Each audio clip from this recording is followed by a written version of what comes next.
안녕하세요. 워런 버핏처럼 매일 신문을 박전모 함께 읽으면서 투자의 고수가 됩시다. 워맨신박 오늘 12월 1일 월요일 순서 시작하겠습니다.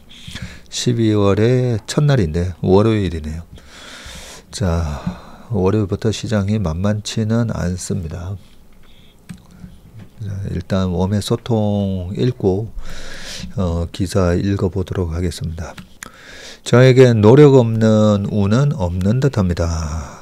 그래서 나락가는 주식 보면 이때다 싶어 공부를 더욱 열중하는 중입니다. 11월 한 달도 정말 고생하셨습니다. 앞으로도 잘 따라가며 노력해 보겠습니다. 포트폴리오 종료되어서 너무 아쉽습니다. 당분간은 연속적으로 해주시면 너무 좋을 것 같은데 가능한 빨리 3기를 시작해 주면 좋을 것 같습니다.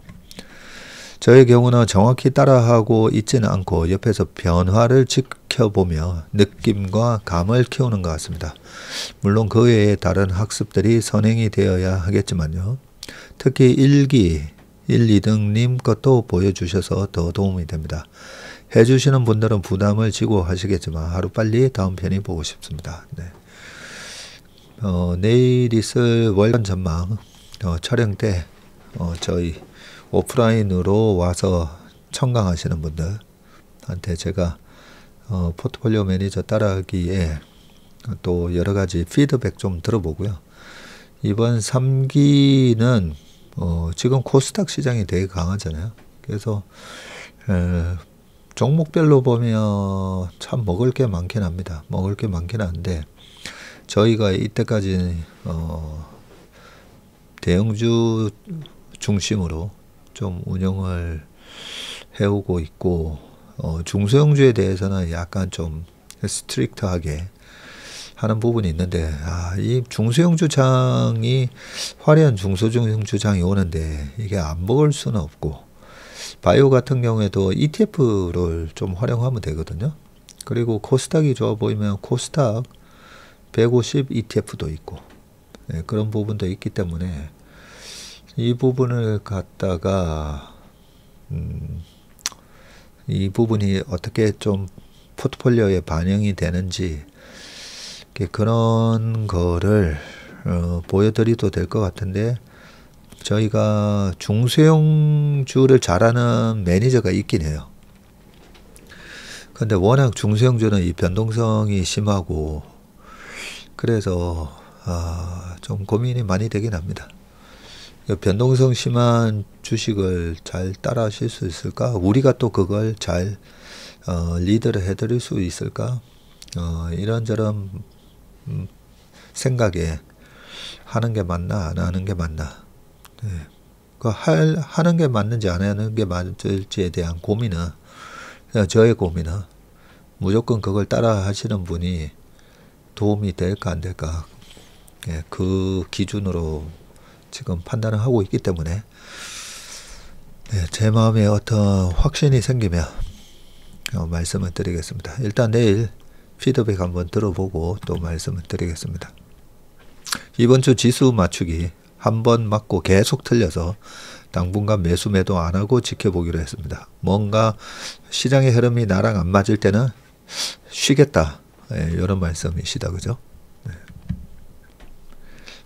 이름이나 여기 운용에 관련된 거는 이 워맨신박이 저희 고객분들만 보시는 채널이 아니기 때문에 그 부분은 웬만하면 좀 답변을 자제하도록 하겠습니다. 한일령 생각에서 CJ 주식 보고 있는데 그냥 여행 ETF 사는 게 더 나을 거예요. 잘 판단하셔서 하시면 될 것 같습니다. 힘들 때일수록 쓰담쓰담 온기 넘치는 채슬리 사랑방이 되었으면 좋겠습니다. 하셨고요. 오늘 아침 모닝브리프에도 그렇고 최근 2-3개월 동안 이림이든 랩이든 거죠. 왔다 갔다 하는 장에 저희가 그 성과 저희 랩이나 이림을 보면서 조금 실망하시는 분들도 계시고 마음이 아프다 스트레스 받는다 그런 말씀을 하시는 분들도 많고 그 하시는 말씀에 곱하기 한 10배 정도 저희가 스트레스 받는다라고 생각을 하시면 됩니다. 저희 펀드 매니저는요, 고객 수익률이 좋을 때는 뭐 세상을 다 가진 것처럼 기분이 좋고요. 수익률이 좀 부진할 때는 세상에 그렇게 또 죄인처럼 그런 마음이 됩니다. 그런 스트레스 때문에 평균 수명이 일반 사람들보다 7년이나 짧다고 말씀을 드린 적도 있는데, 이제 저희 고객분들 중에 어제 그저께 저한테 이제 피드백을 1년 반 되신 분, 3년 되신 분이 조심스럽게 저한테 얘기를 해오시는 거예요. 우리 왕이사가 이 고객 설명회에서 뭔 주식 매매를 하는 게 겁난다는 거죠. 뭘 매매를 하면 전화가 막 20통에서 50통, 막 60통 이렇게 전화가 오니까, 그 얘기를 듣고 저희 앞에 계신 고객분이 3년 만에 수익률이 이제 100%가 넘어가신 분인데, 어젯밤에 저한테 조심스럽게 그 얘기를 듣고 되게 마음이 아팠다 라고 하시면서 다른 고객하고 똑같은 얘기를 해주시는 거예요. 그동안 3년 동안에 시장이 왔다 갔다 하고 저희가 잘 될 때 있고 못 될 때 있고 한데, 결국 3년 지나고 보니까 업계 최고의 수익률이 나왔거든요. 그게 나왔는데, 지금 이 단기적인 그 수익률로 아니면 이렇게 전화를 해서 막 그런 분 때문에 왕이사가 갔던 경우에도 뭘 사고 팔고 매매를 못 하겠다라는 얘기를 들으면서, 그동안에 해왔던 그 페이스를 잃어버리면 어떡하나, 그런 걱정을 하면서 좀 대책을 세워달라, 오히려 그런 대책을 세워달라 하셔서 제가 생각하는 몇 가지 방안이 있습니다. 일단은 7시 반부터 저희가 아침 회의가 시작되니까, 그리고 5시 정도 돼야 거의 다 끝나거든요. 5시까지는 옛날에 미래세 자산운용도 박현주 회장님이 그 매니저들 전화기를 아예 다 운용 시작하는 시간에는 전화기를 다 따로 관리를 하게 만들었어요. 관리팀에다가 전화기를 맡겨 놓고 퇴근할 때 찾아가라는 거죠. 그런 조치를 취했었기 때문에, 그래서 저도 똑같은 얘기를 좀 지시를 내릴 생각입니다. 일단 그게 어떤 분들은 주문 내역이 이제 푸시 알람으로 다 뜨잖아요. 뜨는데 이 주식을 여기서 왜 사고 왜 팔고를 그 매매가 있을 때 전화해가지고 그걸 막 물어보고 하는 거는, 그거는 사실 다른 운용사에서는 일체 이제 그런 일이 없거든요. 근데 저희가 이제 1임이다 보니까 내 계좌에서 어떤 주식을 사고 파는지를 다 알 수가 있으니까, 그게 하나의 펀드를 가입하는 것보다 1임의 장점이잖아요.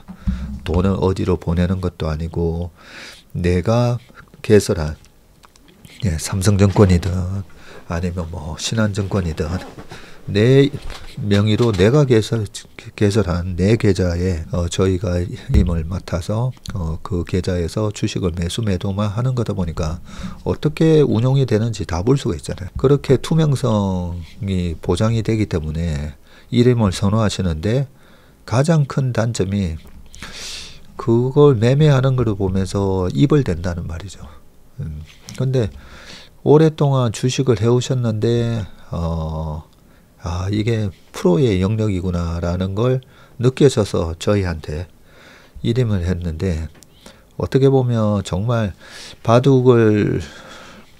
오랫동안 바둑을 두셨다고 해도, 바둑 두신 분 중에 뭐 아마 6단, 뭐 아마 4단 이런 분들도 계시지만, 지금 현역 프로 바둑 기사한테 한 수 한 수 둘 때마다 우리 바둑대구 실시간 라이브, 저도 예전에 한 번씩 보거든요. 이창호 구단 옛날에 한창 할 때는.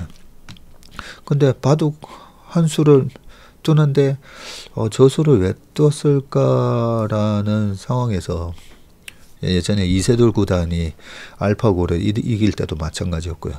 근데 그거 한 수 한 수 둘 때마다 옆에서 아 그거 왜 거기 뒀어? 왜 거기를 만약에 한다면 어떻게 보면 벌써 1년이 넘어서 저희와 신뢰가 구축이 돼서 그냥 마음 편하게 저희한테 자금을 맡기신 고객 입장에서는 아 옆에서 자꾸만 저렇게 훈수 두면 안 되는데 그냥 가만히 냅두면 알아서 다 잘할 건데 이번 대국은 지더라도 결국은 5번의 대국에서 3대2로 이기든지 그렇게 될 건데 아 옆에서 왜 저렇게 훈수 두면 이 페이스가 말려서 옛날 실력이 안 나오는 거 아닐까 막 그런 걱정을 하신다는 거지. 좀 그런 부탁을 좀 드리고 싶어요. 우리가 아이를 뭐 학원을 보냈는데 아니 학원 선생한테 아니 애를 3개월이 지금 학원을 다녔는데 왜 성적이 오르지 않냐 그런 걸 수도 있잖아요. 근데 그것보다는 저는 바둑 대국의 얘기가 맞다고 생각합니다. 그렇게 비교를 하는 게. 그래서 저희 새로 오시는 고객분들한테 그런 말씀을 드리거든요. 제일 잘하는 고객분은 어떤 고객이시냐면요. 저희가 성과가 부진할 때 오히려 자금을 굉장히 제가 봤을 때는 너무 이 고객분 여우 다 되셨네. 예, 저희가 성과가 부진할 때 자금을 더 넣으시거든요. 최근에도 그런 분들이 꽤 있으십니다. 요럴 때 자금을 넣으면 나중에 시장을 또 크게 아웃하면서 한 방에 이렇게 만회가 되니까 그렇게 하시는 분들이 계신데 완전히 이제 반대로 하시는 분 계시죠. 반대로 하시는 분들이 작년에도 뭐 8, 9, 10월 달에 지금처럼 뭐 비슷한 시장이 암울한 분위기에서 막 시장 무너지게 했을 때 거의 바닥에서 환매를 하신 분들이 꽤 많으셨어요. 작년에도. 결국은 작년 12월부터 올 6월까지 한 80%가 되는 그런 수익이 날 때 사실 그걸 못 드셨는데 모든 국면에서 저희가 잘했더라면 그렇게 이탈하시는 분이 안 계셨을 거니까 그게 저희 1차적인 잘못이라고는 생각하는데 제가 늘 말씀드리지만 we can win them all 이라고 모든 경기를 다 이길 수는 없잖아요. 우리나라 야구 경기가 뭐 144경기라고 그저께 누가 그러시던데 그 144 대 144승 0패는 없잖아요. 역사상 없는 거잖아요. 역사상.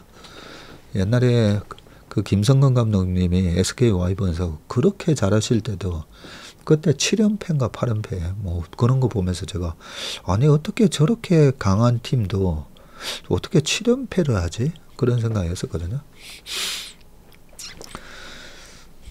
그렇게 근데 한편으로는 뭐 그런 생각이 듭니다. 이 주식이라는 게 결국은 마젤란 펀드도 똑같았다 했었잖아요.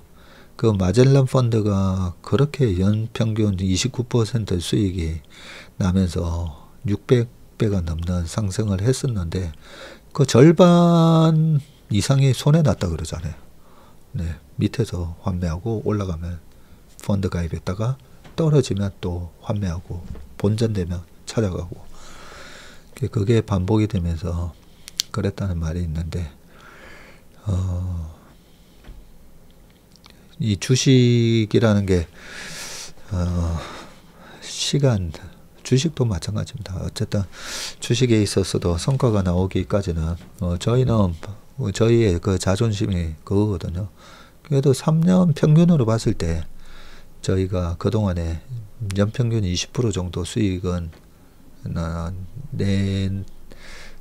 이거 뭐 수익률 얘기하기 좀 그렇긴 한데 늘 목표로 말씀드리는 연평균 15%는 그래도 한다. 3년 기준으로 했을 때 그런 자존심을 갖고 때로는 3개월, 6개월 부진하더라도 결국은 우리는 그 정도 수익은 낼 거다. 그게 저희의 자존심이거든요. 그렇게 하고 제가 저희 직원들이나 저희 아이들하고도 사이가 좋은 이유가 저는 항상 과정을 본다 했잖아요. 정말 열심히 그 과정이 충실한가. 과정이 충실하면 결과는 어느 시점에 이 결과가 성과가 빵 터지냐 네, 예, 달려 있는 거지. 과정이 충실하면 언젠가 이 좋은 결과가 나오게 돼 있거든요. 아이도 마찬가지죠. 제일 어려운 게 이제 아이죠. 아이한테 어떤 충실한 그런 과정이 꾸준히 있었으면 언젠가는 그 아이의 포텐셜이 결국은 터지게 되거든요. 근데 보통은 보면 저희 고객분이나 이렇게 저희한테 이제 얘기하는 걸 보면 네, 자녀한테도 그렇게 아이의 포텐셜이 이제 터질 때까지 기다려줘야 되는데 저 기다림이 없기 때문에 아이가 포기할 수도 있다. 실제로 그런 사례가 있습니다. 실제로. 네, 실제로. 네, 그래서 좀 말이 많이 좀 길어지긴 했는데요. 저희가 이 1년에 2번 오프라인 설명회 그리고 매일 아침 모닝 브리프 이게 모두가 다 저희 고객분하고 저희 고객이 되실 미래의 고객분들 하고의 소통 채널이라고 했잖아요. 다른 운영사는 이렇게 안 하니까 저희는 그래도 소통을 잘 되든 못 되든 그런 소통을 통해서 왜냐하면 불안하실 거잖아요. 왜냐하면 이쪽 분야의 프로가 아니시니까 저희 고객분들이 프로가 아니실 거니까 그 불안한 마음에 어떻게 되지. 그래서 다른 어떤 운영사보다도 전 세계에서 저는 이게 맞다고 생각하기 때문에 소통을 하기 위해서 매일 아침 모닝 브리프도 하고 웜의 신박 신문에서도 얘기하고 그 다음에 1년에 2번 오프라인 설명에서도 날이 좋으나 날이 안 좋으나 비가 오나 맑은 날이나 눈이 오나 네, 이렇게 계속 소통을 하는데 제일 중요한 거는 어쨌든 네, 그 과정이 충실한가를 보시면서 주식시장을 조급한 자의 계좌에서 인내하는 자의 계좌로 부를 옮기는 장치라고 하는 그 워런 버핏의 그 말씀을 꼭 기억하시면 좋을 것 같습니다. 인내하지 못한 자의 계좌에서 인내하는 자의 계좌로 부가 왔다 갔다 합니다. 그래서 사실 주식시장이 저는 너무 좋아요. 저는 너무 좋은 게 저의 낙천적인 성격과 그래도 끈기 그리고 남들이 공포스러워 할 때 그리고 남들이 너무 낙관적일 때 또 주식을 줄이고 그런 정석적인 방법만 계속 반복이 되면 정확한 타이밍은 못 맞춥니다. 어떨 때 그게 정확히 바닥이고 정확히 고점이었던 거지. 하지만 그 큰 원칙대로만 꾸준히 하면 결국은 좋은 결과가 나오니까 저는 그 믿음이 있고 그 믿음으로 이때까지 고객 자금을 관리하는 거고요. 그래서 그걸 저희와 함께 하시다 보니까 이 고객 설명에서 되게 분위기가 좋았잖아요. 그래서 제가 마지막 클로징 멘트 할 때도 여기 6개월이 안 되신 고객분들 한 3, 4개월 되신 고객분들은 뭐야 왜 이렇게 분위기가 좋지? 근데 1년 이상 되신 분들은 이런 대꼬박꼬를 다 겪으셨거든요. 겪으셨고 성과가 좋다 안 좋다 또 우리가 가지고 있는 포트폴리오가 어떤 원칙으로 그리고 이번에 되게 중요한 걸 우리 왕이사가 또 얘기해 줬잖아요. 주식을 언제 사고 언제 팔고 언제는 버텨야 되는지 제가 그걸 보면서 야 저거는 왕이사만의 노하우인데 야 저걸 다 얘기를 해주는구나. 제가 그런 느낌을 받았었기 때문에 그래서 저희 1년 이상 되신 고객분들은 막 박수치고 환호하고 이 좋은 분위기에 거의 이렇게 어려운 장에 거의 워런 버핏의 주총 분위기가 연출됐기 때문에 좀 그동안에 가입 기간이 짧으신 분들은 이게 무슨 시츄에이션이지? 네, 이렇게 생각하시는 분들이 나눠져 있으실 거다. 네, 그런 말씀도 드리긴 했었습니다. 아무튼 오셔가지고 참 많은 격려와 그래서 되게 감동적이었어요. 참 그래도 우리 체슬리 고객분들의 수준이 참 높다 이런 생각이 들었습니다. 거기 오셔가지고 전체적인 분위기가 참 좋았습니다. 그 콘레드에 600명이 넘는 분들이 오셔가지고 아마 그 관계자분들도 도대체 이게 무슨 행사인데, 저희 고객분 중에 한 분은 아메이 그 대규모 행사에서 받았던 그런 느낌 이후로 처음이었다 그러시더라고요. 네, 여기까지 하고요. 우리 방원팔 장군님께서 또 작은 감사패 만들어서 드리도록 할까 합니다 하는데요. 전혀 그거는 저는 전혀 안 하셨으면 좋을 것 같습니다. 사실 이 댓글 안 달아주셨으면 저는 이런 거를 외부적으로 알리는 것도 그렇게 좋아하지 않기 때문에 그냥 네, 아무것도 안 보내주셔도 됩니다. 예전에 어디 남아프리카에 남수단에 뭐 보건소 만들어주고 뭐 이런 데 있어서도 그때도 뭐 제 이름을 거기다가 써주신다길래 제가 한사코 그것도 아니 그런 말이 있잖아요. 네 오른손이 아니라 네 왼손이 모르게 하라. 그런 말이 있는데 하여튼 감사합니다. 그 형식적인 그 마음은 제가 알겠으니까요. 그런 거는 전혀 안 해주셔도 됩니다. 남이 갖지 못한 걸 내가 가진 걸 찾아서 약점을 보완해 가지고 대처. 운동과 주식을 비교해 주시니 귀에 쏙.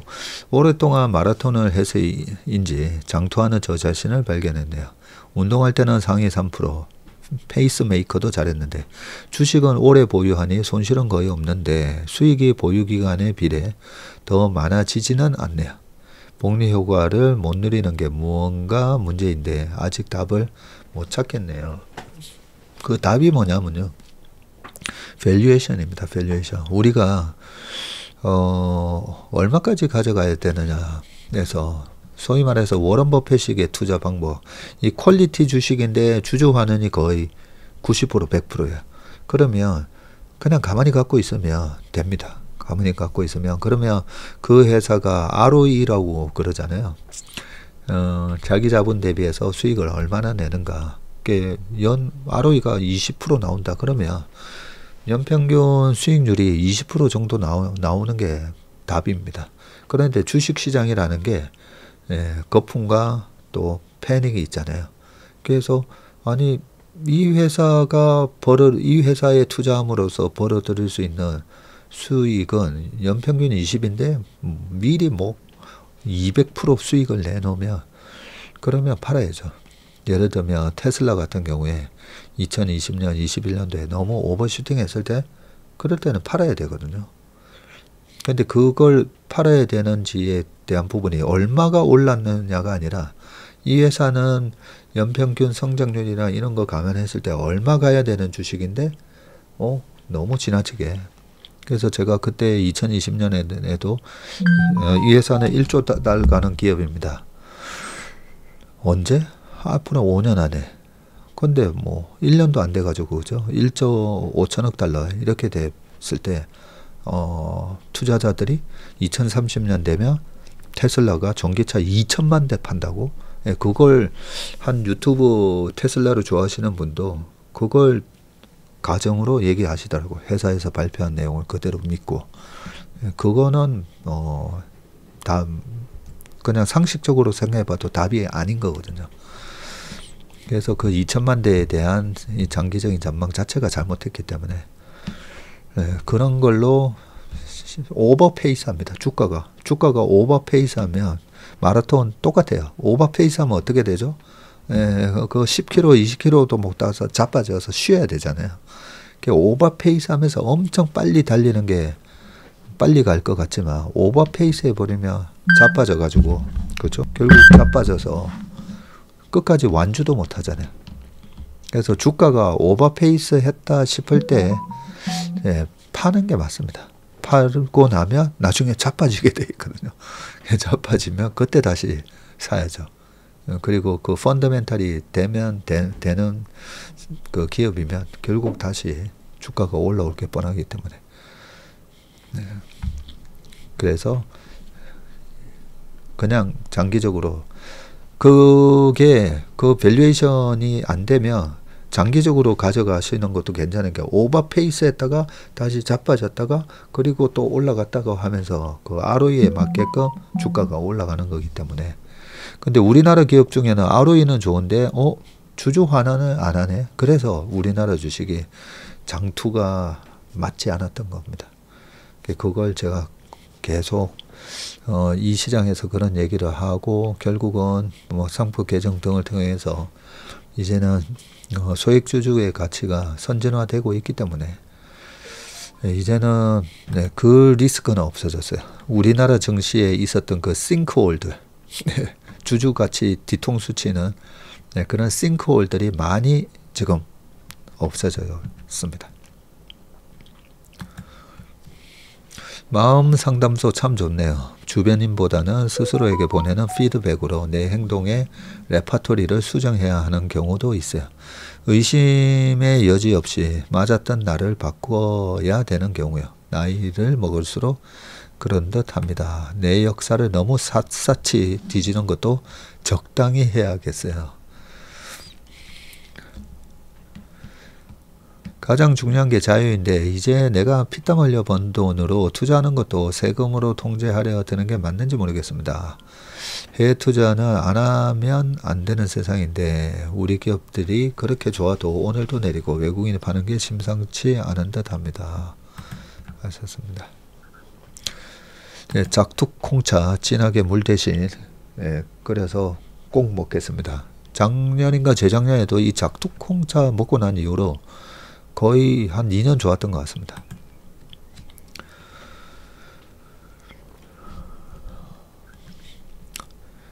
직장생활 시절 넌 이게 문제다, 넌 안 돼 라는 식으로 가스라이팅해서 지배하려던 상사가 생각나네요. 가스라이팅 안 먹히니까 매일 저를 괴롭혔는데 그 세월을 다 버틴 나를 칭찬합니다. 우리 정 부장님도 또 그런 일들도 있었군요. 근데 워낙 멘탈이 강해 보여가지고 그게 안 먹혔었군요. 안 먹히니까 또 괴롭히고 참 세상에는 살다 보면 그죠. 네, 참 별의별 사람들이 다 있습니다. 쓰레기를 주워다 내 방을 꾸미지 말자. 마음에 와닿습니다. 또한 쓰레기를 다른 이의 방에 놓지 않겠습니다. 좋은 말씀이십니다. 분위기에 휩쓸려 대충 자신을 잃어버리고 겸손함마저 잊어버리는 사람들이 많지요. 하셨고요. 11월은 변동성이 너무 심해 힘들었지만 덕분에 중심을 잡을 수 있었습니다.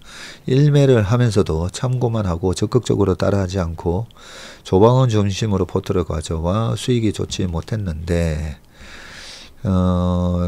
에피스 분석 및 이쪽에 대해서는 마감하게 되었습니다. 우리 정건 형님, 내가 투자하는 주식이 이게 얼마짜린가, 그걸 알고 투자하느냐 모르고 투자하느냐, 사실 그게 제일 중요합니다. 저는 제가 아무튼 축구를 하면서 저는 현역 국대 출신이잖아요.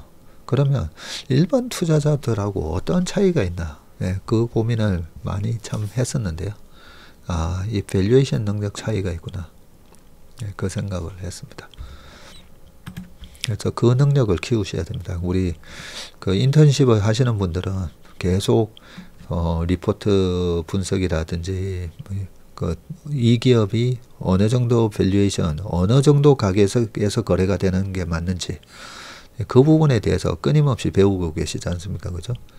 네, 보는 사람마다의 차이는 좀 있지만 왕이사나 오델이나 성구 매니저나 다 이 주식은 어느 정도 가격에서 움직이는 게 맞습니다. 왜? 이러이러하니까. 그러면서 그 펀더멘탈 분석을 계속 해주잖아요. 그게 쌓여야 진정한 이제 투자자 고수의 영역으로 가는 거기 때문에 거기서도 또 틀릴 수도 있죠. 근데 10개 중에 아무것도 모르고 투자하던 거라 그렇게 나름대로 밸류에이션을 해가지고 하다 보면 이제 맞는 10개 중에 맞는 개수가 5개, 6개, 7개 그렇게 늘어나게 되고 그 다음부터는 맞은 걸로 많이 먹고 틀린 걸로는 좀 덜 터지고 그 다음은 이제 매매의 영역으로 테크니컬하게 그런 것까지 이제 다 갖춰져야 내 계좌를 계속 우상향하는 계좌로 만들 수 있는 포트폴리오 매니저가 되는 겁니다. 늘 말씀드리지만 우리 최밀턴 분들은 내 계좌의 포트폴리오 매니저가 되셔야 됩니다. 그죠? 최근 몇 년간 원화 약세는 엔화 약세의 흐름과도 연동되어 있는 것 같습니다. 맞습니다. 오늘 보던 기사에 보면 엔화하고 우리나라 원달러 환율하고 거의 똑같이 움직이고 있습니다. 그죠? 또한 위안화의 흐름에도 영향을 받는 것 같습니다. 하셨고요.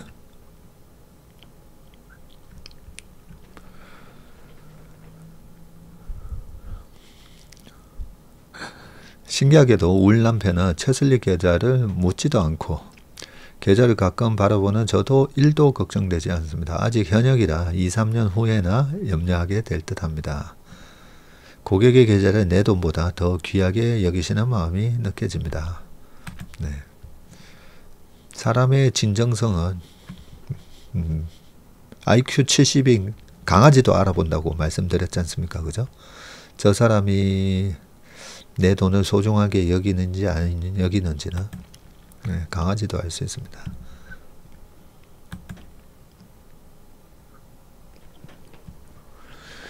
설명의 처음인데 전무님의 설명과 섹터별로 담당자분들이 짚어주셔서 너무 좋고요.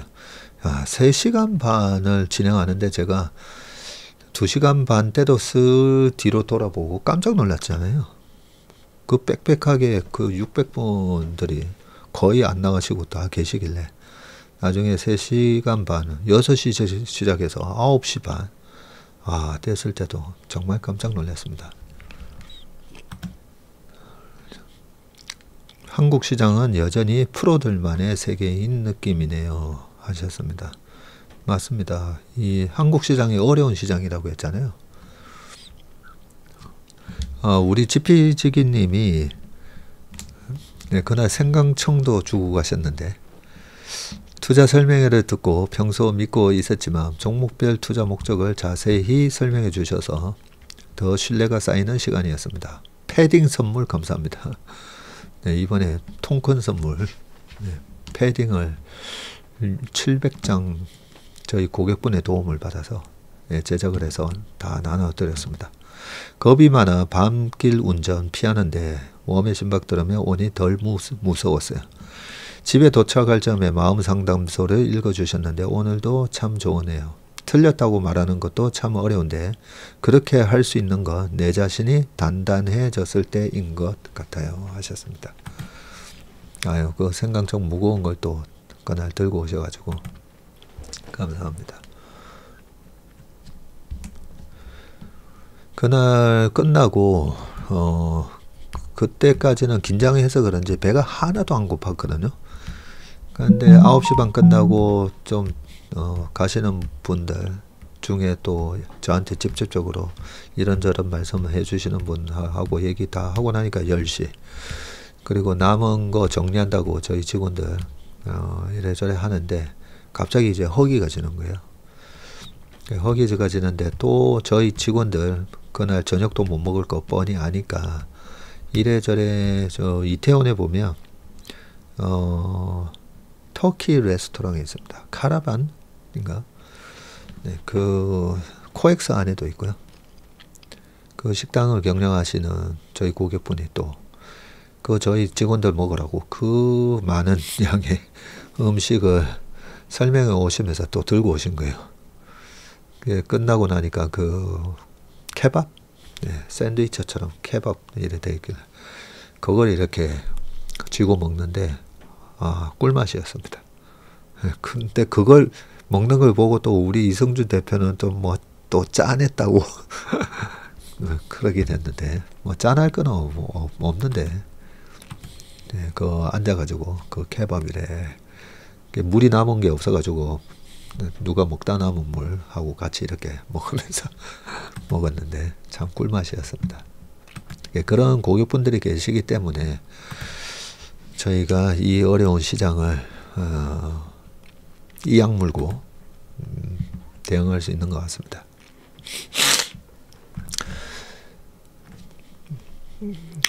전문님 감사합니다. 저는 불필요한 사람들과의 에너지 감정 소비를 가장 싫어합니다. 사람들은 부모도 다르고 가정환경, 갖고 있는 부, 체력 모든 것이 다를 수 있지만 유일하게 공평한 것은 하루 24시간이라는 시간이라 생각합니다. 그래서 한정된 내 에너지, 내 시간을 필요없는 사람들과 소비하고 싶지 않은 가족들, 진짜 내가 위하고 날 위해주는 친구들과 함께 하려고 노력합니다. 네, 우리 바쌤님이 적어주셨는데 나이가 들수록 그렇잖아요. 나이가 들수록 이 감정도 약해지다 보니까 조그만 기분 나쁜 소리, 조그만 거에도 마음이 많이 상하기도 합니다. 그런데 우리가 요 부분은 제가 조금 다른 부분이 있는데 저는 참 좋은 부모님 만나서 참 운이 좋게도 부모에 대한 선택권은 우리가 선택하는 게 아니잖아요. 그죠? 우리는 부모에 대한 선택권이 없이 태어났습니다. 그래서 좋은 부모님, 좋은 환경 속에서 자라날 수 있었다는 것은 분명히 그거는 축복이고 은혜인 거죠. 그래서 부모도 다르고 가정 환경 이런 부분이 내가 어렸을 때 나의 선택으로 된 게 아니다 보니까 어떤 분은 성격이 삐뚤어지고 어떤 분들은 남 공격하는 성격이 되고 왜 저 사람은 마음이 저렇게 메말랐을까 그런 분들도 계시잖아요. 그런데 저분들이 저와 똑같은 상황에서 자라지는 않았을 수도 있는 거잖아요. 근데 그게 그분들의 탓은 아닌 거잖아요. 그죠? 그렇기 때문에 그렇다고 해서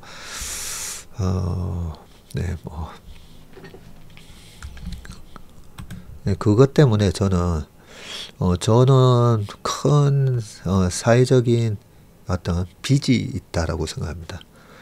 그게 저희 부모님한테 일단 먼저 감사해야 되기 때문에 제가 모든 우선순위가 일단은 프라이어리티로 빠졌을 때 제가 바빠서 오늘은 못 갑니다가 아니라 일단 모든 프라이어리티에 제1 우선순위가 부모님하고 일요일날 점심 먹는 거이고요.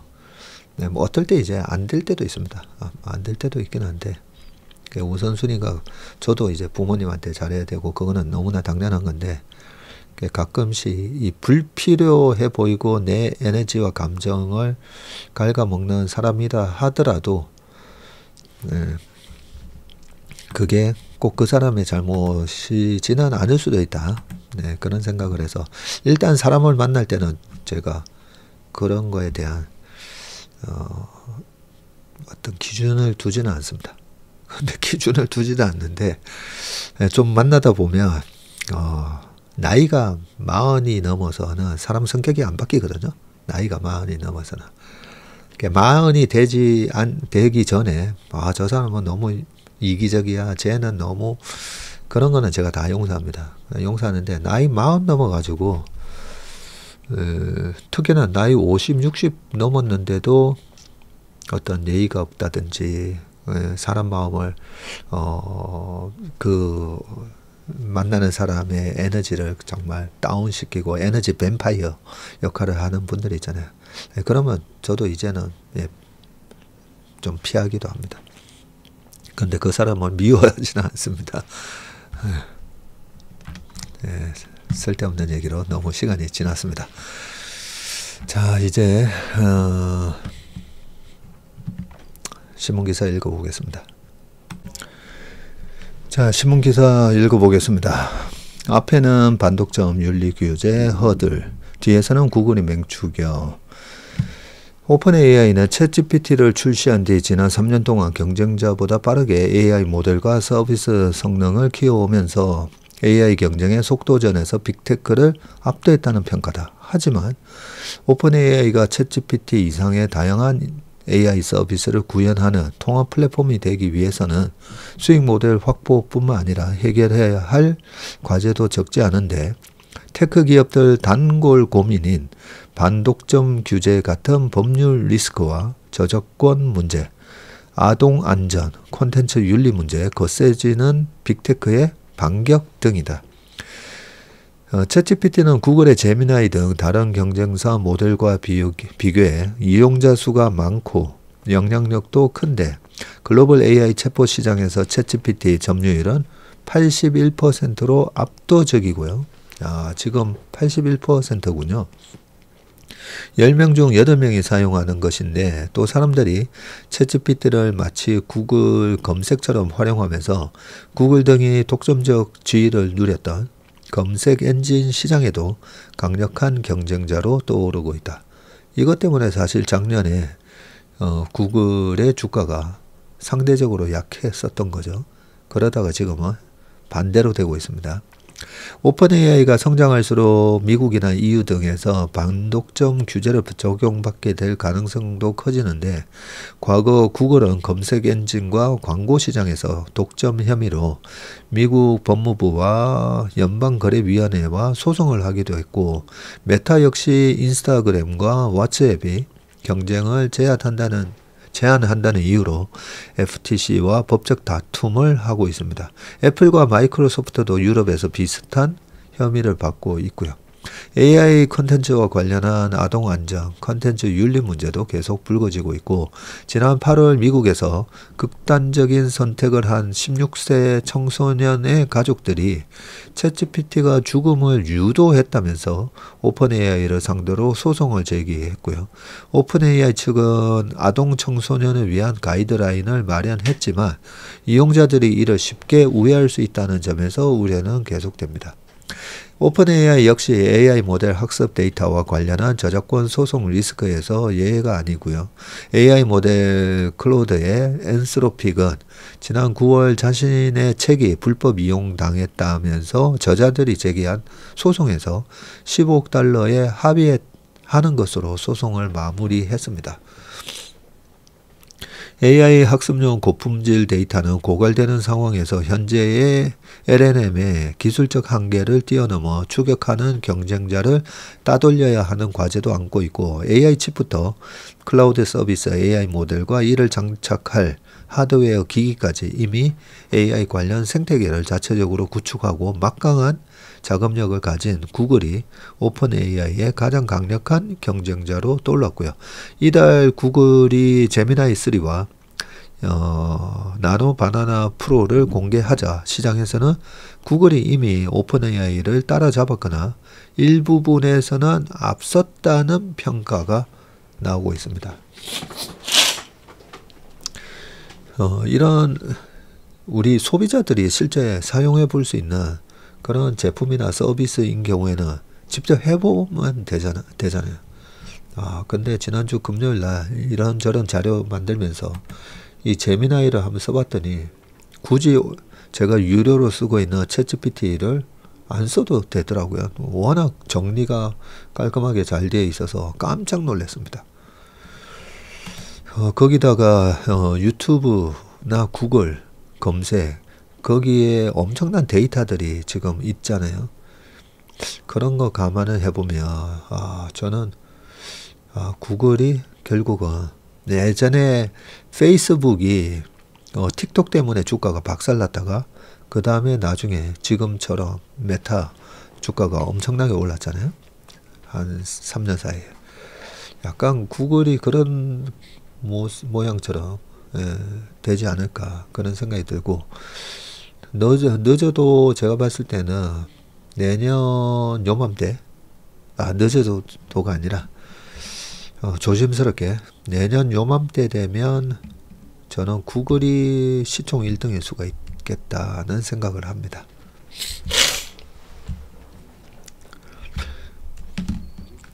그게 뭐 엔비디아 주가가 빠져서 그렇게 될 수도 있고, 구글의 주가가 훨씬 더 강하게 올라가서 그럴 수도 있고. 자, 두 번째 기사 보겠습니다. 관련된 기사인데, 챗GPT 3년 생일상에 던져진 질문, 300조 원 어떻게 조달할 것인가 이 부분이고요. 자, 챗GPT를 출시해 전 세계를 AI 충격으로 몰아넣은지 정확하게 11월 30일이 3년 되는 날이군요. 이 사이 오픈 AI 몸값은 삼성전자가 600조인데 보다 많은 5천억 달러, 약 735조로 몸값이 불었고요. 세계에서 가장 비싼 비상장 기업이 됐습니다. 2015년 AI 스타트업으로 시작한 오픈 AI는 챗GPT로 생성형 AI 대중화를 이끌며 빅테크가 수십 년 쌓아왔던 기술 장벽과 영토를 한꺼번에 허물면서 경쟁의 틀을 바꿨고요. IT 지형을 뒤흔든 빅뱅의 진앙지이자 기술 자금 인재를 빨아들이는 블랙홀이 됐습니다. 오픈 AI 챗GPT는 이용자 질문에 답하는 챗봇을 넘어 검색, 앱, 소셜미디어, 이커머스 결제까지 이전 빅테크가 독점해온 인터넷 기반 서비스를 먹어치우려 하고 있고, 또 칩 설계, 제조, 클라우드, 데이터 센터까지 아우르는 AI 제국의 밑그림을 그려가고 있습니다. IT 업계에서는 오픈 AI가 PC 시대의 마이크로소프트의 윈도우, 웹 시대의 구글의 크롬처럼 개인 기업이 자사의 AI 창을 통해서 세상과 소통하게 하는 것을 목표로 한다고 분석을 했는데, 하지만 AI 제국 건설에 필요한 천문학적인 비용 탓에 오픈 AI는 AI 버블론의 진원으로도 지목받고 있고요. 오픈 AI와 협력한다는 소식이 나오면 주가가 폭등하는 오픈 AI 마이다스의 손 효과가 벌어지지만, 닷컴 버블 때처럼 수익의 실체가 있느냐는 경고가 잇따르고 있습니다. 오픈 AI 고속 성장 속도에 비례해서 버블 붕괴에 대한 우려도 커지고 있는데, 오픈 AI의 새로운 목표는 AI 시대의 모든 서비스를 장악하는 것입니다. 주력인 챗GPT를 AI 앱을 넘어 모든 AI 서비스를 통합해 PC의 윈도우 같은 OS로 만들 계획인데, 스포티파이, 부킹닷컴 같은 외부 앱을 챗GPT에서 바로 불러와 사용할 수 있고, 쇼핑부터 예약, 결제까지 모든 기능이 가능해질 것으로 보인다. AI 기반 자체 웹 브라우저도 개발 중인데, 단순히 웹 페이지 검색을 넘어서 챗GPT 같은 채팅창과 AI 에이전트 기능 등을 포함할 것으로 전망이 되고, AI 동영상을 만들어주는 소라 앱은 SNS로 진화하면서 인스타그램과 틱톡, 유튜브 등을 위협하고 있습니다. AI 서비스 기반이 되는 AI 인프라까지 수직 계열화에 나서고 있고, 미국의 오라클과 일본의 소뱅은 최대 5천억 달러를 투자해서 전 세계 데이터 센터를 짓는 스타게이트 프로젝트를 추진 중입니다. 텍사스주와 뉴멕시코주 등 5곳의 데이터 센터 부지를 발표했고, 아랍에미리트와 인도, 영국, 한국 등에서도 현지 기업들과 함께 건설을 추진하고 있습니다. 지금까지 발표한 데이터 센터 용량은 12기가와트를 넘어섰고요. 오픈 AI는 또 엔비디아와 AMD와 대규모 GPU 공급 계약을 맺고, 브로드컴과는 자체 칩도 또 개발 중입니다. 내년 하반기부터 29년까지 오픈 AI의 데이터 센터에 공급할 예정인데, 샘 올트먼은 SMR 개발사 오클로에 투자했고, 헬리온, 핵융합, 수르, 재생에너지 등의 기업들과 협력 중입니다. 27년 이후 SMR과 원전을 이용해서 데이터 센터에 필요한 막대한 전력을 자급하는 체계를 구축한다는 목표입니다. 자, 최근 테크 업계에서는 오픈 AI가 발표하는 이 인프라 투자 프로젝트의 실현 가능성의 의문을 제기하는 목소리가 큰데, 빅테크와 달리 자금력이 일단 낮고요. 여전히 수익도 내지 못해서 전적으로 외부 자금에 의존해야 하고, CEO 샘 알트만 CEO는 최근 사내 직원들에게 메일을 보내서 2033년까지 250기가와트에 달하는 컴퓨팅 용량을 확보할 계획이라고 했는데, 1기가와트 용량의 데이터 센터를 짓는데 500억에서 한 600억 달러가 든다고 감안하면 총 12조 5천억에서 15조 달러. 와, 1경 7천조에서 2경 1300조라는 천문학적인 자금이 듭니다. HSBC 글로벌 투자 리서치는 최근 오픈AI가 내놓은 2030년까지 확장 계획을 실행하려면 한 300조 원 자금이 부족할 거라는 분석을 내놨고요. 이는 오픈AI가 2030년까지 구독자를 현재 8억 명에서 전 세계 15세 이상 성인의 44%인 30억 명으로 늘린다는 가정에서 2130억 달러의 수익을 감안한 금액입니다. 현재 오픈AI가 확보한 투자금은 엔비디아 1000억 달러, 소뱅 400억 달러 등 총 1600억 달러 수준으로 알려져 있고요. 오픈AI가 덩치는 커졌지만 여전히 수익은 내지 못하고 있는데, 챗GPT는 8억 명이 쓰고 있지만 유료 구독자는 5% 수준인 4천만 명 안팎인 것으로 알려졌습니다. 제가 4천만 명 중에 한 명이네요. 저 별로 많이 쓰지도 않는데. 미 IT 전문 매체 디인포메이션에 따르면 올해 상반기 오픈AI는 43억 달러의 매출을 올렸고 R&D 운영 비용 등으로 78억 달러 손실을 기록했습니다. 네. 매출의 거의 2배 가까운 손실을 내고 있습니다. 오픈AI가 계획했던 인프라 투자를 하지 못하면 AI 열기는 식을 수밖에 없고, 이 경우 덩달아 올랐던 협력 업체들의 주가도 폭락할 수가 있고요. 영국 대표 투자자 제임스 앤더슨은 1000억 달러 규모인 엔비디아의 오픈AI 투자 계획은 1990년대 말 닷컴 버블을 떠올리게 한다면서 최근 AI 기업들의 기업가치 급등은 불안한 신호라고 했고요. 오픈AI가 빅테크에서 막대한 투자를 받고 이들과 계약 협력 관계가 거미줄처럼 엮인 상황에서 수익을 내지 못해 AI 버블이 붕괴한다면 전 파급력은 닷컴 버블 이상일 수 있다는 것이다. 예, 무서운 얘기다, 그죠? 네, 근데 큰 도전에 직면한 거는 맞는 것 같습니다.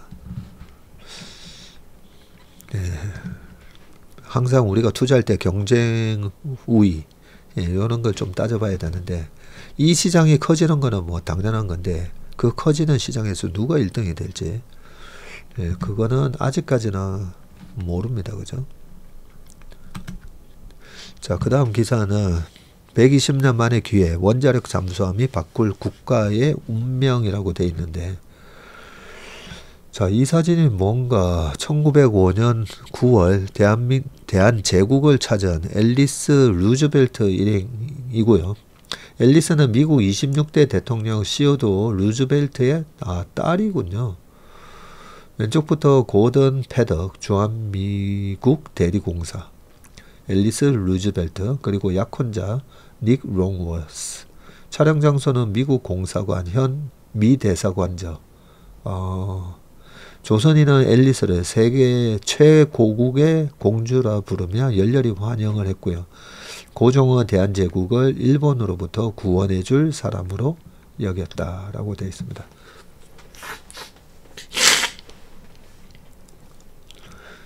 자, 1905년 7월 시어도 루즈벨트 대통령은 미국 역사상 가장 큰 규모로 선박 외교 사절단을 3개월에 걸쳐서 일본과 필리핀으로 보냈고요. 이 사절단에 포함된 루즈벨트 대통령의 장녀 앨리스는 9월 19일 고종을 예방했군요. 고종은 풍전등화 조선을 살릴 신라 같은 기대를 걸어보았지만 태프트 장관은 이날 2달 전 도쿄에서 가스라 일본 총리와 조선과 필리핀의 식민 지배를 상호 양해한 가스라 태프트 밀약을 맺은 후였습니다. 이런 밀약이 있는지도 모르고 그죠? 희망을 걸고 있었던 거죠. 미국은 군함과 상선의 연료와 식량을 제공할 수 있는 일본과 필리핀을 주목했고 그해 11월 미국 공사관을 철수시킵니다. 고종이 이승만을 통해 루즈벨트 대통령에게 밀서를 보냈지만 묵살된 것과 때를 같이합니다. 우리가 지정학적 중요도나 해양기지로서 가치를 인정받지 못한 쓰라린 역사의 단면이다. 정확히 120년 후인 지난 10월 경주 한미 정상회담에서 한국의 전략적 가치는 어떻게 평가됐을까? 우리 말빨이 먹혀들기 시작했다는 점을 주목하고 싶다. 3,500억 달러가 넘는 천문학적 재정 투자는 제쳐두고 한국은 반도체와 조선산업이라는 21세기의 식량과 연료를 꽃피우며 대체 불가능한 존재로 부상했고 만난을 딛고 이룩한 한국 기업과 산업의 기적같은 반전은 첨단 과학기술과 산업이 동북아 안보 플랫폼에서 이제 변수가 아닌 상수로 등장했음을 알리는 뜻깊은 신호다. 이런 과정에서 경주 정상회담 팩트시트 발표 이후 필수 과제는 무엇일까? 자, 첫째, 원자력 추진 잠수함 건조와 한미 원자력 협정 개정 문제는 둘 중 하나를 고르는 선택 상황이 아니라 모두 관철해야 할 생존 전략인데 원잠은 고도화된 북한의 핵 위협에 대응할 안보의 핵심 역량이고 원자력 협정 개정은 원자력의 평화적 이용을 위한 원전 산업의 미래를 담보하기 때문입니다.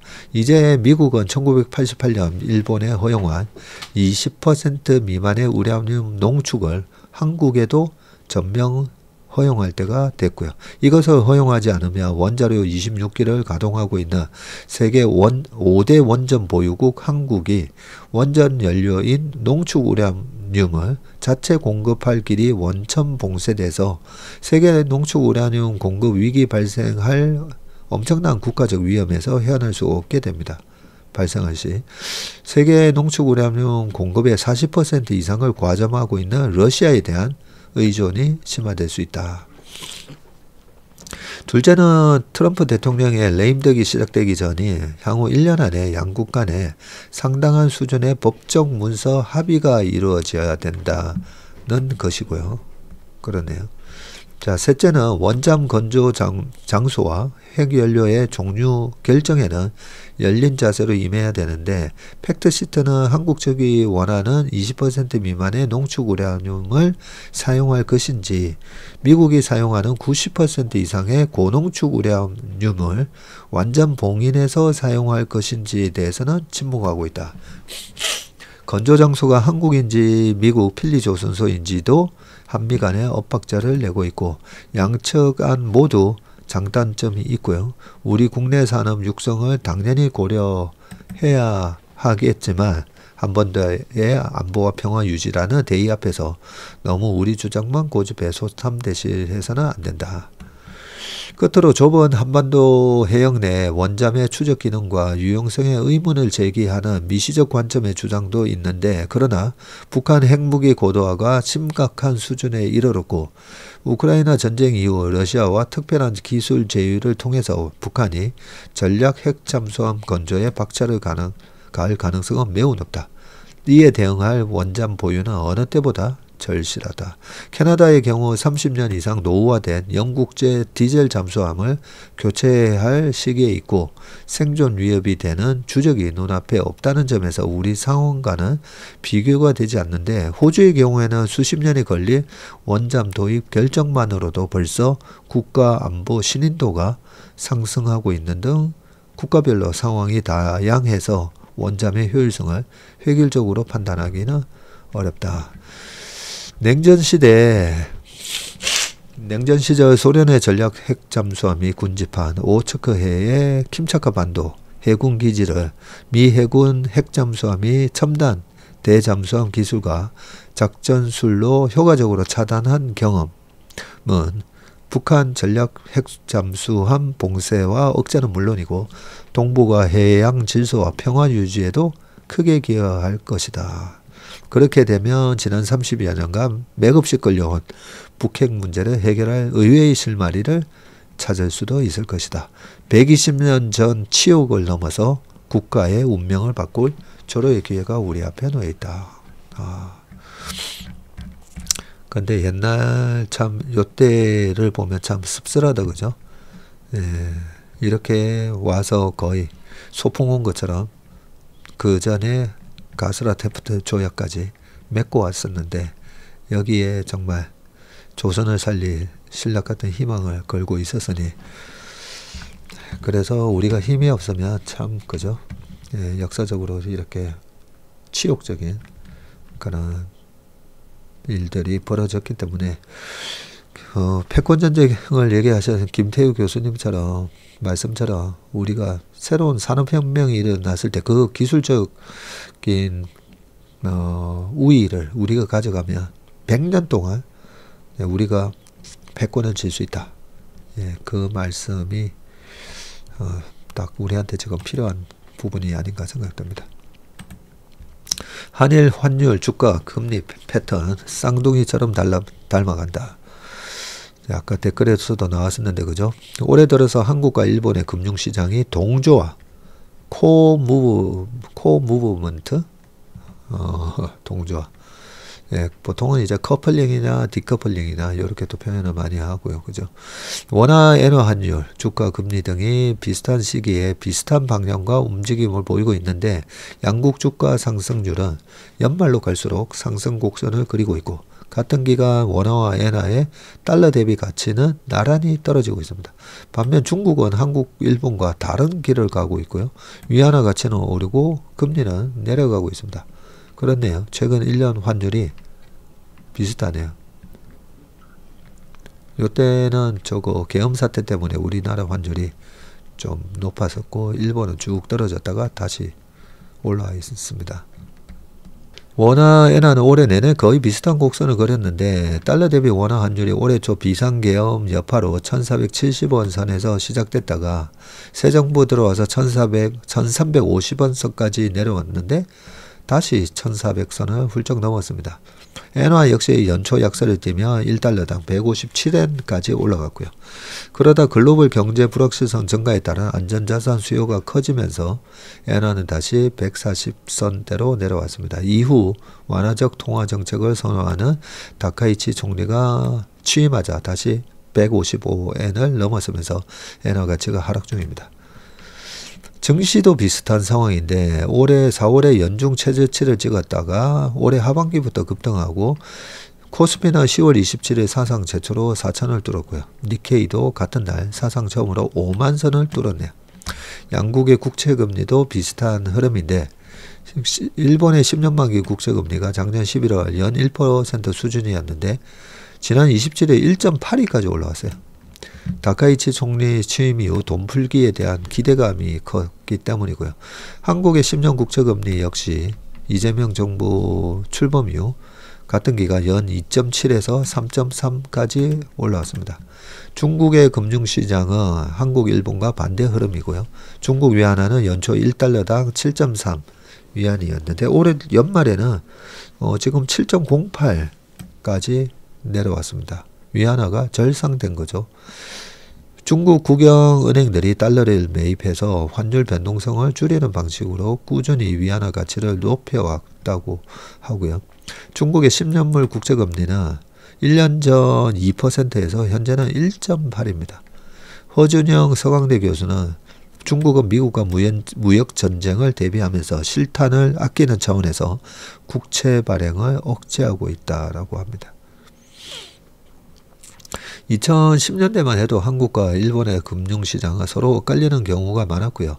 일본은 엔저와 제로금리에 힘입어서 증시가 고공행진을 했지만 우리나라는 기업 지배구조 개선이 더뎠고 중국 경기가 흔들리면서 우리 증시도 동반부진에 빠지곤 했기 때문입니다.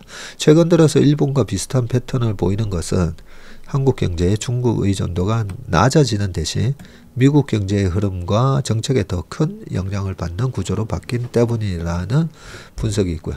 한때 30% 이상이었던 우리나라의 대중국 수출 비중은 공급망 재편과 미중 갈등 등의 영향으로 올해 상반기에는 18.2%까지 떨어졌고요. 반대로 대미 수출은 2020년에 14.5였는데 작년에 18.7로 상승을 했었습니다.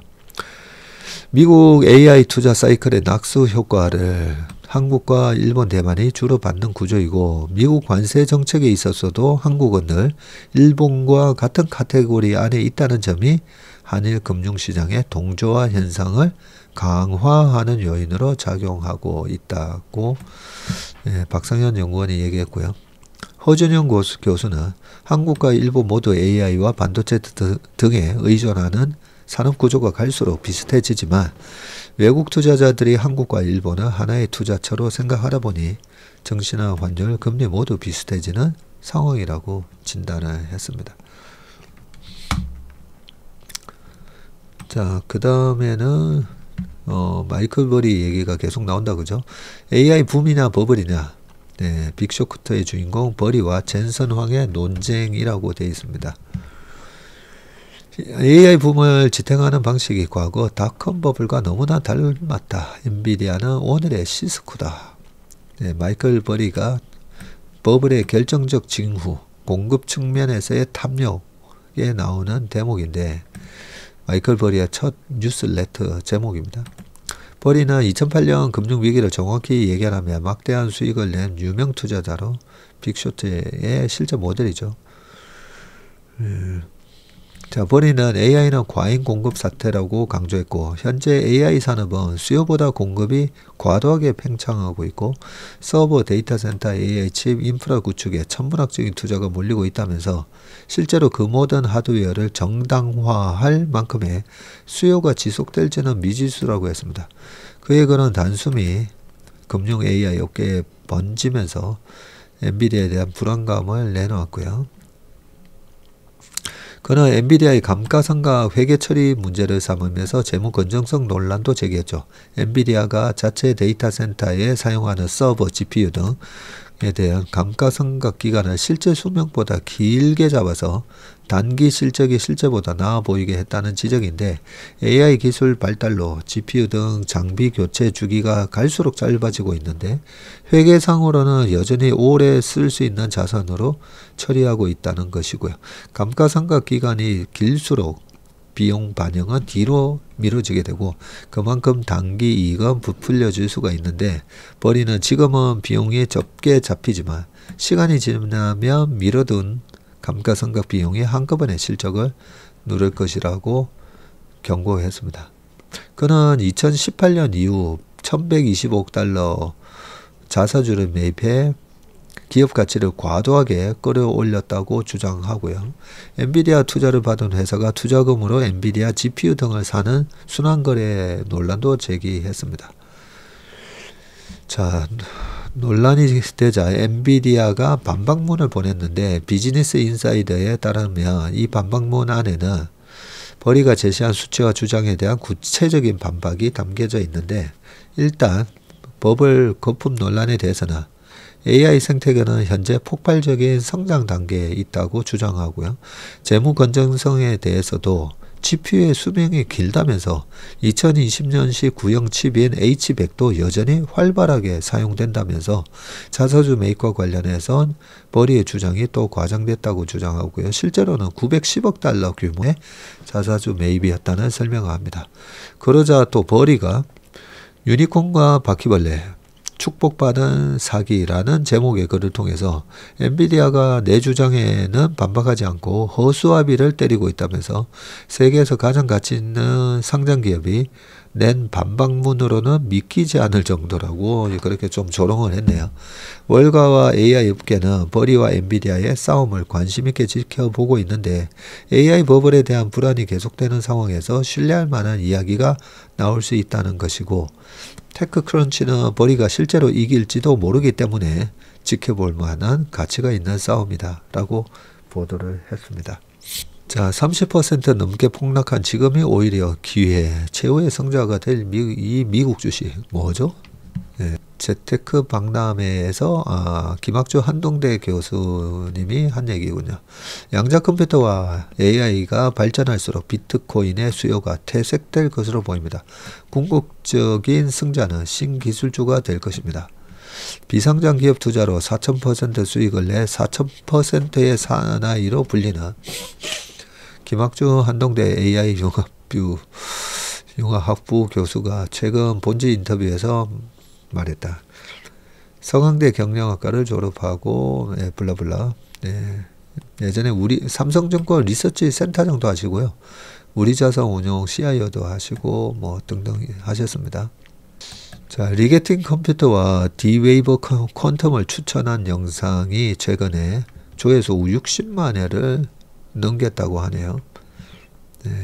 다음 달 19일에서 20일 강남구 대치동 세택에서 열리는 2026년 대한민국 재테크 박람회에서 신냉전 시대 AI는 세상을 어떻게 바꿀까라는 주제로 강연을 하십니다.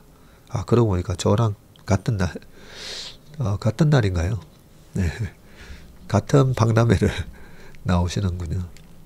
연초부터 세 자릿수 상승률을 보이던 리게팅 컴퓨팅과 D-웨이브 퀀텀은 최근 한 달간 약 30% 하락하면서 양자컴 투자는 밈 아니냐는 주장이 나왔는데, 양자컴 관련주가 급등한 건 오류를 획기적으로 줄일 수 있다는 희망이 생겼기 때문이고, 그 공을 세운 사람들이 올해 노벨 물리학상을 받은 과학자들인데, 사람들이 AI에 관심이 많은 이유는 계산을 빨리 할 수 있기 때문이다. 그런데 계산의 끝판왕은 양자컴이다. 그리고 AI의 발전은 양자컴의 오류를 줄이는데 도움이 되고, 라이트 형제는 1901년 비행에 실패한 후 인류가 하늘을 나는 건 내 생에 불가능할 것 같다고 했지만, 그러나 그들은 2년 뒤에 첫 비행에 성공을 했고, AI와 양자컴의 시대는 예상보다 빨리 올 것이다. 양자컴에 투자하고 싶으면 이런 작은 주식이 아닌 구글이나 IBM에 투자하라는 의견도 나오는데 라는 질문을 했더니, 큰 수익을 내려면 양자컴이 사업 대부분을 차지하는 퓨어플레이에 투자를 해야 되고, 그것만 하는 회사. 하이닉스는 반도체 퓨어 기업이잖아요. 삼성전자는 가전, 모바일, 핸드폰, 디스플레이 다 하게 되니까. 자, 양자컴에 가장 관심이 많은 곳은 미국 국방부인데, 그리고 그들은 리게팅 컴퓨팅과 계약하고 있고, 앞으로도 변동성은 크겠지만 장기적으로는 승리할 것으로 예상한다. 비트코인 가격이 최근 한 달간 20% 가까이 폭락하면서 비트코인으로 돈 버는 시대는 끝난 거 아니냐는 주장도 나온다. 라는 질문에는, 흔히 비트코인을 디지털 금이라고 하는데 나는 그렇게 생각하지 않는다. 금은 반짝반짝 빛난다. 그래서 갖고 싶다. 그런데 비트코인은 빛나나? 내재 가치가 없는 상태에서 희소성만 있는 것이다. 지금 비트코인 수요는 자금 은닉을 위해서다. 그러나 AI와 양자컴이 발전하며 얼마든지 뚫을 수 있다. 스테이블 코인 대표 주자인 서클 주가도 최근 한 달간 40% 이상 폭락했는데, 현재 미국 정부는 다양한 기업이 스테이블 코인을 발행할 수 있도록 하고 있고, 그렇다면 사람들은 JP 모건이 발행한 스테이블 코인을 사용할까? 서클이 발행한 것을 사용할까? JP 모건이 조금 더 신뢰도가 높지 않을까? 그러다 보니 서클이 빠른 시장 진입으로 가진 기득권이 많이 사라질 것으로 보는 것이다. 앞으로 스테이블 코인 시장에서는 그들을 연결해주는 코인의 가치가 높아질 것이다. 바로 리플이다 라고 하셨군요. 자, 마이클 버리의 AI 거품론에 대해서는 이렇게 말씀하십니다. 버리의 주장은 AI가 빚을 통해 과도하게 성장하고 있다는 것인데, 그런데 그 성장이 효율적이라면 문제가 될 것이 없다. IT.com 버블은 결과물이 홈페이지를 만드는 것이었고, 돈이 많이 들어가는 게 아니고, 지금 AI는 데이터 센터를 만든다. 엄청난 투자가 이루어진 것이다. 물론 이 과정에서 적자가 발생할 수도 있고, 그러나 이 속도를 늦추는 순간 도산하는 기업이 쏟아질 거다. 여기에 속도를 늦출 수는 없다. 자, 박람회에서 강연할 내용은 무엇인가? 미중 신냉전 시대는 AI 발전을 가속하고 AI는 세상을 바꿀 것이다. 예를 들어서 요즘 공장은 다크 팩토리라고 부른다. 사람이 없고 기계만 있어 어둡기 때문이다. 그러면 굳이 생산시설이 출퇴근 반경 내일 필요도 없고 멀리 나가면 된다. 그런데 문제는 송전망이다. 그렇다 보니 소형 모듈 원자로 SMR과 같은 독립된 발전원이 뜬다. 높은 수익을 올리는 비결은 남들보다 빠르게 무언가를 보는 거다. 기술의 발전 방향을 잘 알아야 투자에 성공할 수 있다. 옛날에 저희가 한화투신, KTB 이래 있을 때 이 김학주 센터장님 모셔서 이런 아이디어를 많이 세미나를 했었거든요. 저도 가서 들어야 되겠는데 보니까 여기 재테크 박람회에 가셔서 사전 등록하면 무료로 들을 수 있다고 합니다. 오늘 워맨 신박은 여기까지 하겠습니다. 오늘도 좀 시간이 길고 늦게 업로드가 돼서 죄송합니다. 저녁 시간 행복한 시간 되시길 바라겠습니다. 고맙습니다.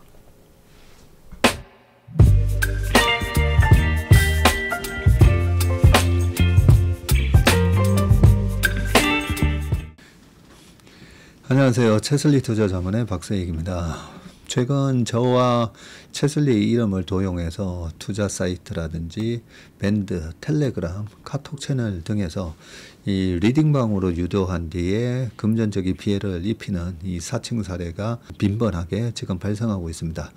저를 비롯해서 저희 채슬리 투자자문의 임직원들은 SNS나 온라인 채널 등을 통해서 일체의 투자자문 활동을 하지 않고 있습니다.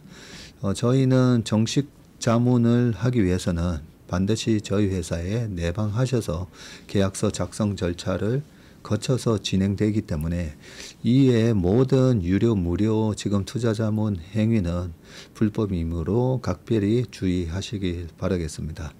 의심스러운 채널이나 메시지를 받으시면요, 피해를 방지하기 위해서 즉시 신고하시거나 삭제하시길 바라겠습니다.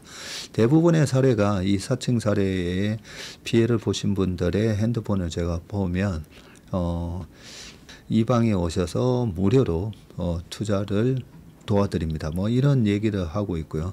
거기에 보면 어떤 밴드로 특정 밴드로 유도한 다음에 돈을 송금하라고 되어 있습니다.